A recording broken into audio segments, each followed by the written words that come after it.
अस्सलामु अलैकुम वरहमतुल्लाहि वबरकातुहू। हम आपका इस व्लॉग में आपका इस्तकबाल करते हैं और उम्मीद करते हैं कि आप इसमें एंजॉय करेंगे। जहां पर हम बैठे हुए आज जामिया मिलिया इस्लामिया में और जहां पर हमारे साथ हैं एक अरबिक ऑनलाइन कोचिंग के और ट्रांसलेशन और स्पीकिंग की दुनिया में एक जाना माना चेहरा आमिरुल इस्लाम साहब हमारे साथ हैं। और इसी तरीके से अरबिक के फील्ड में और इंग्लिश में भी अपना काम और अपनी महारत को दिखाते हुए हमारे साथ जो शख्सियत नमूदार हो रही है वो है हमारे साथ हबीब रियाज साहब, जिनका एक यूट्यूब चैनल भी है। इनसे आज यहाँ पर जामिया मिलिया इस्लामिया के बैकग्राउंड में और यहाँ के कैंपस में इनसे गुफ्तगू करने की कोशिश करेंगे और जानने की कोशिश करेंगे कि किस तरीके का माहौल प्रोवाइड करता है एक तालीमी हिसाब से जामिया मिलिया इस्लामिया। यहाँ पर इसके माहौल को अडेप्ट करते हुए किस तरीके से यहाँ सीख पाए हैं और इस तरह की कुछ चीज़ें आज हम इनसे जानने की कोशिश करेंगे, ताकि जो बच्चे एस्पायर करते हैं कि वो जामिया मिलिया इस्लामिया को ज्वाइन करें, किसी भी तरीके के कोर्स को ज्वाइन करने के लिए, ताकि ये बातें उनके लिए एज अ मोटिवेशन हो सके और इसके एनवायरनमेंट को जान सके। तो सबसे पहले मैं दोनों से ही सवाल करना चाहूँगा कि आप लगातार पिछले 4 साल से जामिया मिलिया इस्लामिया का एज ए स्टूडेंट पार्ट बने हुए हैं। आपने इसको किस तरीके से पाया है, इसकी क्या खूबियाँ आप पाते हैं जो कि इस जामिया मिलिया इस्लामिया इस इंस्टीट्यूशन को दूसरी यूनिवर्सिटी से अलग करती है और दूसरी यूनिवर्सिटी से नुमाया करती है? तो सबसे पहले दोनों से ही क्वेश्चन है, लेकिन सबसे पहले चाहूँगा कि हबीब रियाज साहब इसको शुरुआत करेंगे। अस्सलाम वालेकुम रहमतुल्लाहि व बरकातुहू। मैं शुक्रिया अदा करना चाहूँगा Arabic study group of India के फाउंडर साहब, आपने तशरीफ़ लाए, बड़ी खुशी की बात है। और बहुत दिनों बाद मुलाकात हो रही सर से, और लगभग 1 साल पहले मुलाकात हुई थी। हमारे क्लासमेट भी माशाल्लाह और हमारे साथ कतर भी गए थे डिबेट में, तो बहुत खुशी हो रही है आपसे मिलकर अब्दुल साहब। आपका इस्तकबाल है जामिया मिलिया इस्लामिया में। तो देखिए, हर यूनिवर्सिटी का अपना एक सिस्टम है, जामिया मिलिया हो चाहे JNU हो चाहे अलीगढ़ हो, हर एक का अपना सिस्टम है और हर यूनिवर्सिटी बेहतर है। बस इंसान को कोशिश करनी चाहिए कि वो कहाँ से ले रहा है, कैसे ले रहा है। आप कहीं पे भी जाएं, बहुत अच्छी यूनिवर्सिटी में भी चले जाएं, लेकिन अगर आप मेहनत नहीं करते हैं तो आप जो है सादा ही लौट कर वापस आ जाएंगे। तो किसी भी यूनिवर्सिटी को कंपेयर करना है किसी चीज़ में, ये मुनासिब नहीं होगा, सही नहीं होगा ये, क्योंकि ये चीज़ होती है डिपेंड स्टूडेंट के ऊपर। मिसाल के तौर पर अगर मैं सऊदी अरब चले जाऊँ, वहाँ पढ़ाई करूँ, जो कि एक अरब कंट्री है जहाँ पर अरबी बोली जाती है, सब कुछ अरबी में होता है, लेकिन मैं वहाँ जा कर के ना सीखूँ तो फिर कोई फ़ायदा नहीं। लेकिन अगर मैं इंडिया में रहकर ही, आज के इस दौर में ऑनलाइन है सारी चीज़ें, तो अगर मैं यहीं पे मेहनत कर लूँ और मेरी किस्मत में वहाँ जाना नहीं हुआ तो मैं उससे अच्छा कर सकता हूँ। तो जामिया मिलिया का जो माहौल है, गालिबन यही सारी यूनिवर्सिटियों का माहौल है कि यहाँ पर प्रोफेसर लोग आते हैं, वो आपको पढ़ा के चले जाएंगे, बस आपको 20% देंगे, आपको मेहनत करनी है। और ये हर उस्ताद के साथ खास है, ठीक है। अगर आप मिसाल के तौर पर अरबी बोलना चाह रहे हैं तो प्रोफेसर आपको अरबी नहीं बुलवा सकता है, आपको बता देगा इस तरह किताब पढ़िए। तो आप जब तक उसको फॉलो नहीं करेंगे तो फिर आप अरबी स्पीकिंग नहीं कर सकते। मिसाल के तौर पर हमारे साथ जुड़े हैं अब्दुल इस्लाम साहब, जो कि ऑनलाइन अरबी कोर्स के फाउंडर हैं। इनकी भी कोशिश है कि लोगों को जोड़ा जाए, क्योंकि मदरसे में जो बच्चे पढ़े रहते हैं वो सारी चीज़ें अरबी में पढ़ते हैं, सारी चीज़ें उनकी अरबी में होती है, हदीस से लेकर के सारी चीज़ें, बड़ी अदब की किताबें पढ़ लेते हैं, लेकिन फिर भी अरबी नहीं बोल पाते। इसकी वजह ये होती है कि वो बोलते नहीं। तो हमारे ना हो सर बहुत अच्छे से आती है, यहाँ तक कि अगर आप अरब में जाएंगे तो वो लोग चौंक जाते हैं कि इसको इतने ज़्यादा ना आती है, सिर्फ आती है, लेकिन जब बोलने की भी आती है तो अफसोस करते हैं कि आपको सिर्फ इतना ही आता है। तो असल चीज़ है कि आप कितनी मेहनत कर रहे हैं। अगर आप अरबी बोलना चाह रहे हैं, अरबी के माहिर होना चाह रहे हैं, तो सारी चीज़ें आपको अरबी में करनी होंगी, आपको अरबी किताबें पढ़नी होंगी, आपको अरबी वीडियोज़ देखने होंगे। तो इस तौर पर आप एक अच्छे अरबीदा हो सकते हैं। आप चाहे JNU में पढ़ें, चाहे आप अलीगढ़ में पढ़ें, चाहे ख्वाजा मोइनुद्दीन चिश्ती में पढ़ें, कहीं भी पढ़ें, ये सब आपकी मेहनत पे डिपेंड है, आप कितनी मेहनत कर रहे हैं। बिल्कुल, बहुत बहुत शुक्रिया इस क्वेश्चन का आंसर करने के लिए। बहुत ही बेहतरीन नसीहतों से हमारे हबीब रियाज साहब ने, जो कि अरबिक और इंग्लिश पर काफ़ी महारत रखते हैं, इन्होंने ये जवाब दिया है। और जो क्वेश्चन मैंने पूछा था उसी क्वेश्चन में आपकी क्या राय है, या इसी तरीके से कुछ एड ऑन अगर आप करना चाहेंगे तो मैं आमिरुल इस्लाम साहब से पूछना चाहूँगा कि आपकी क्या राय है, आप क्या सोचते हैं इस ताल्लुक से? जी, सबसे पहले मैं शुक्रिया अदा करना चाहूँगा हमारे भाई अब्दुल अज़ीम। मुझे ये बताते हुए खुशी हो रही है कि मैं इनके साथ कभी पढ़ा करता था, और अभी मैं फ़ख्र से बोल सकता हूँ कि मैं इनके साथ आज बैठा हूँ और बहुत दिनों के बाद मुलाकात हो रही है, अल्हम्दुलिल्लाह।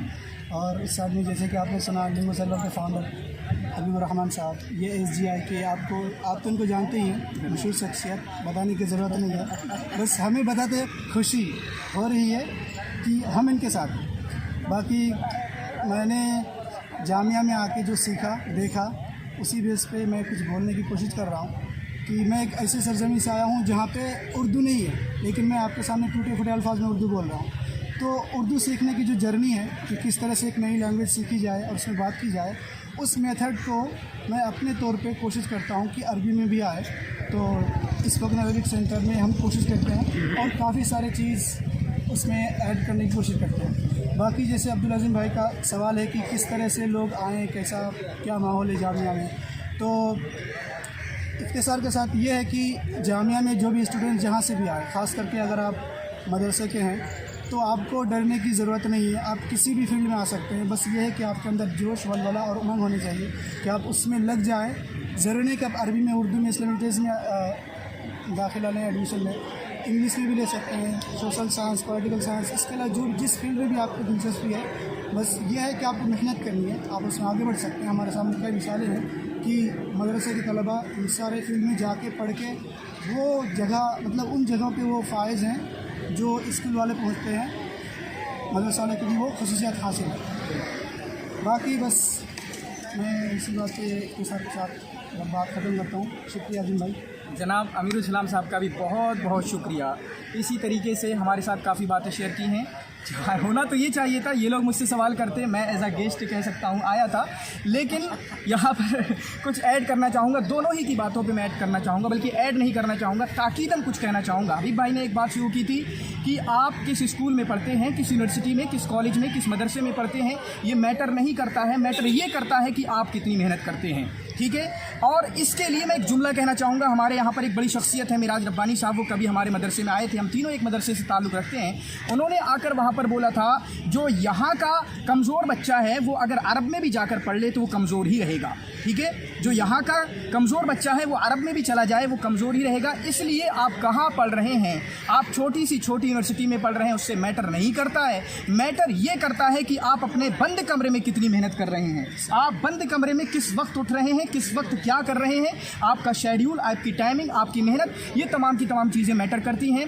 और इसी तरीके से यहाँ पर अमीरुल इस्लाम साहब ने एक बात की थी, स्कोप। हमारे बंदे क्या बात करते हैं कि फ़ला में क्या स्कोप है, कौन सी लैंग्वेज में ले लूँ, अरबिक ले लूँ, इंग्लिश ले लूँ, मैं साइकोलॉजी ले लूँ, मैं पॉलिटिकल साइंस ले लूँ। भाई साहब कोई मैटर नहीं करता है। आप जिसमें भी आपका इंटरेस्ट हो, जिसमें भी पढ़ने में मज़ा आता है, आपको शौक़ आता है, ठीक है, वो पढ़िए। और उसके बाद स्कोप के बारे में अगर सुनना है तो स्कोप किसी चीज़ में नहीं होता है, स्कोप किसी सब्जेक्ट में नहीं होता है, स्कोप किसी लैंग्वेज में नहीं होता है, स्कोप होता है इंसान के अंदर। और ये जुमला अगर आप चाहें तो कासिम अली शाह, जो कि एक बड़े मोटिवेशनल स्पीकर हैं, वो बोलते हैं कि बंदे के अंदर स्कोप होता है, किसी सब्जेक्ट, लैंग्वेज, किसी फील्ड और इसी तरीके से किसी भी बैकग्राउंड के अंदर स्कोप नहीं होता है। तो दो चीज़ों को याद करें, आप अपने आप पर फोकस करें, टीचरों को कम गर्दानना, इंस्टीट्यूशन को कम गर्दानना, उनकी शिकायतें बयान करना, इससे कुछ नहीं होगा। आप जहाँ भी होंगे अपने आप पर काम करेंगे तो दुनिया को और अपने आप को तब्दील कर सकते हैं। बहुत बहुत शुक्रिया। यहाँ पर इस तरह की बातें आज यहाँ पर हुई। अगर कुछ बातें ज़रूर कहना, मैं कहना चाहूँगा, एक मिसाल दूंगा कि इंसान मेहनत की वजह से आगे बढ़ता है। इसकी मिसाल होगी कि अगर आप कोई एक क्लास ले लें, एक ही क्लास में अगर 30 बच्चे हैं, 30 स्टूडेंट हैं, एक ही टीचर पढ़ाता है, वही टाइमिंग, वही जुमले, सारी चीज़ें एक ही होती हैं, लेकिन एक ही बच्चा आगे क्यों जाता है? ये बहुत बड़ा सवाल है। इसकी वजह यही होगी कि वो मेहनत करता है, टीचर भी वही, सारे कुछ वही है। तो गोया कि आपको खुद से मेहनत करनी है और आपको गाइडिंग लेनी, बस। आप गाइड के बेस पर आगे कभी नहीं जा सकते, आप अपनी मेहनत के बेस पर आगे जाएंगे। बाकी गाइडिंग आपके लिए एक रास्ता है बस, और इसके अलावा कुछ भी नहीं। बिल्कुल बिल्कुल। टाइम तो हो गया है, अजान हो रही, वरना हम और बहुत लंबा करते, लेकिन एक जुमला और बढ़ाना चाहूँगा। हबीब भाई इससे पहले अरबिक के मुतालिक गुफ्तगू कर रहे थे। बच्चे मुझसे भी पूछते हैं कि हम अरबिक कैसी बेहतर करें। 1000 बार बता दिया जा चुका है और हम बताते हुए वीडियोज़ में, असल प्रॉब्लम क्या, मेहनत नहीं कर रहे। आपको कितना भी बता दो, कितना भी समझा दो, किसी टीचर से पूछोगे, कभी हबीब भाई से पूछोगे, कभी मुझसे पूछोगे, कभी अमीर भाई से पूछोगे, लेकिन जो बताया जा रहा है वो कर नहीं रहे ना आप, तो कहाँ से होगा? मेहनत होना, सिर्फ मेहनत के अलावा कुछ भी नहीं है। हम पढ़ ही नहीं रहे, हम टाइम ही नहीं लगा रहे। हमारा टाइम तो बस सोशल मीडिया पे, व्हाट्सएप पे और इसी तरीके से इंस्टाग्राम पे, फेसबुक पे गुजर रहा है। ये टाइम अपनी किताबों में गुजारना शुरू कर दीजिए, बस काम हो जाएगा, सिंपल। आप यही देखिए कि मदरसे वालों की अंग्रेज़ी बहुत कमज़ोर है, बहुत ही ज़्यादा कमज़ोर है। तो इस चीज़ को मद्देनजर रखते हुए मैंने खुद की मेहनत की, एक यूट्यूब चैनल बनाया। मैंने फीस भी नहीं लगाई, सिर्फ 200 रुपये रजिस्ट्रेशन लगाई, लोगों ने एडमिशन लिया, और जो अभी आप सिर्फ 10 लोग आ रहे हैं, हालांकि एडमिशन 100 लोगों ने लिया था। तो इसका मतलब ये है कि यह कौम जो है मेहनत नहीं करना चाहती है, चाहती कि पका पकाया आ जाए। तो मैं बता दूंगा ऐसा कभी नहीं होगा, ये खाना नहीं है, ये आप अपने आप को इंक्लूड करेंगे तभी होगा। हाँ, एक चीज़ मैं हमेशा जब पूछते हैं इनसे कि कैसे प्रैक्टिस करें, कैसे स्पीकिंग की कोशिश करें, तो हमेशा मैं बच्चों की एग्जांपल लेता हूँ कि बच्चे किस तरह से बोलना शुरू करते हैं। जब हम खुद बच्चे थे, जब खाना पीना शुरू कर रहे थे, बोलने की कोशिश कर रहे थे, हम कैसे बोल रहे थे?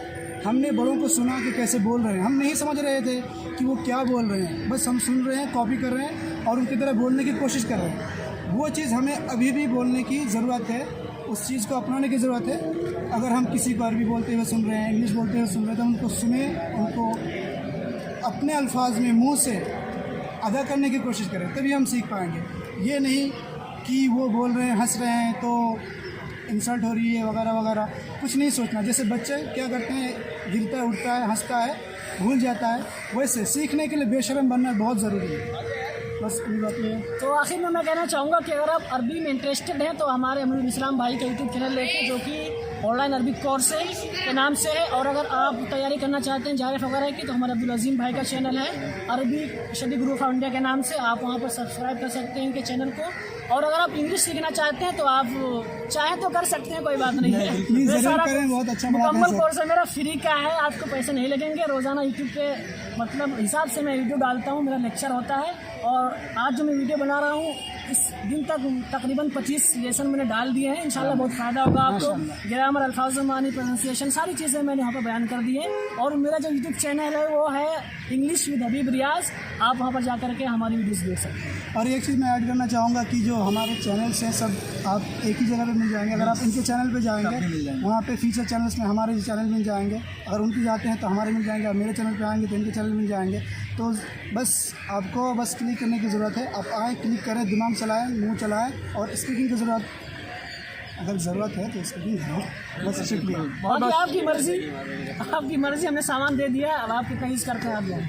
जुड़ने के लिए आपका बहुत बहुत शुक्रिया। इसी तरीके से हम तीनों को सपोर्ट करते रहिए, हमारी मदद करते रहिए। इंशाल्लाह अगर आप हमारी मदद करेंगे, लगातार हम आपकी मदद करते रहेंगे। और आखिरी जुमले के साथ मैं अपनी वीडियो को ख़त्म करूँगा कि हमारी प्रॉब्लम क्या है कि हम सीखना चाहते हैं, हम इंग्लिश बोलना तो चाहते हैं, अरबिक बोलना तो चाहते हैं, हम JRF निकालना तो चाहते हैं, लेकिन उस चीज़ के लिए जो कीमत अदा करना है, मेहनत के तौर पे अपनी कुर्बानियाँ देना है, वो चीज़ हम नहीं करना चाहते हैं। तो इस चीज़ का ख्याल रखें, कुर्बानियाँ दें, मेहनत करें, अपने आप को जिस चीज़ की जुस्तजू है उसमें लगाएं।